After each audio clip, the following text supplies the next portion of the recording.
ayaan haddana islaantii weyme waxaan ku idhi maanta uuni ergeeyo gabadhii isu kaaya keen markaasaa waxay ku tidhi wallaahi baan yacni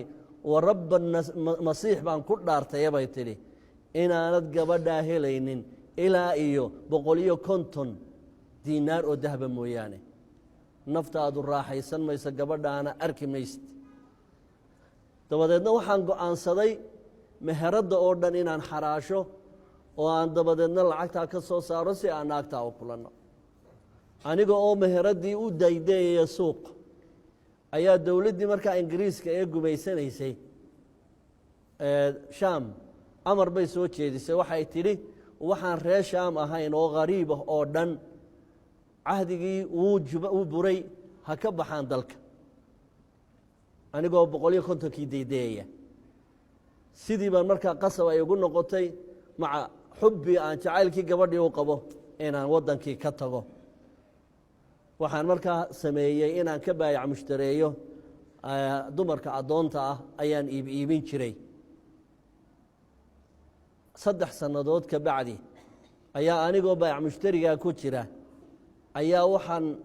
layga soo dalbaday gabadh jaariyada oo la iibinayo oo anigu markaa jaariyadii aan iibinaya ka mid ah limaliki naasir ninkii boqorkaa la odhan jiray naasir ayaa iga dalbaday gabadh waxaanan qiimaheeda 100 diinaar oo dahaba bay ku qiimaysnayd 100kii diinaar ee dahabka ahaa 90 diinaar oo dahabaa la isiiyey 10kana waad sugaysaa baana lagu yidhi markaan 10kii u soo noqday maalintii dambe ayuu boqorkii yidhi ordaya oo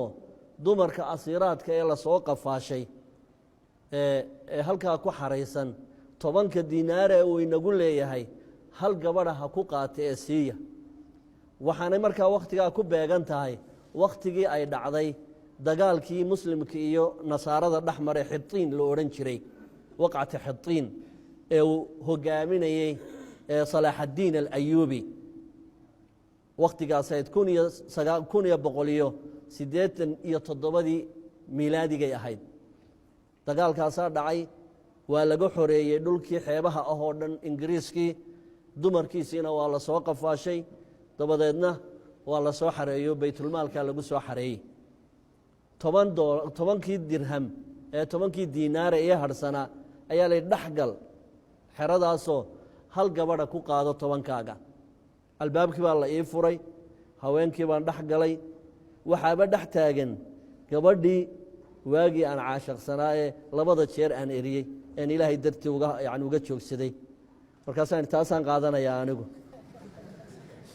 tii baan la soo baxay buu yidhi hadhowtaan gurigaygii geystay waxaan ku idhi ma i garanaysaa markaasay tihi maya ku garan maayo dee waa qof maxaan ku idhaha la soo qabsaday oo waayo adagi soo maray waxay tidhi maya ee kuma garanayo markaasaa wuxuu ku yidhi miyaanad garanaynin ninaad marna 50 ka qaaday marna 100 ka qaaday markii ugu dambaysana 150 aad ka sugaysay haa waan garanayaa ninkii baan ahay maantana 10 diinaar ayaan kugu helay maantana 10 diinaar ayaan kugu helay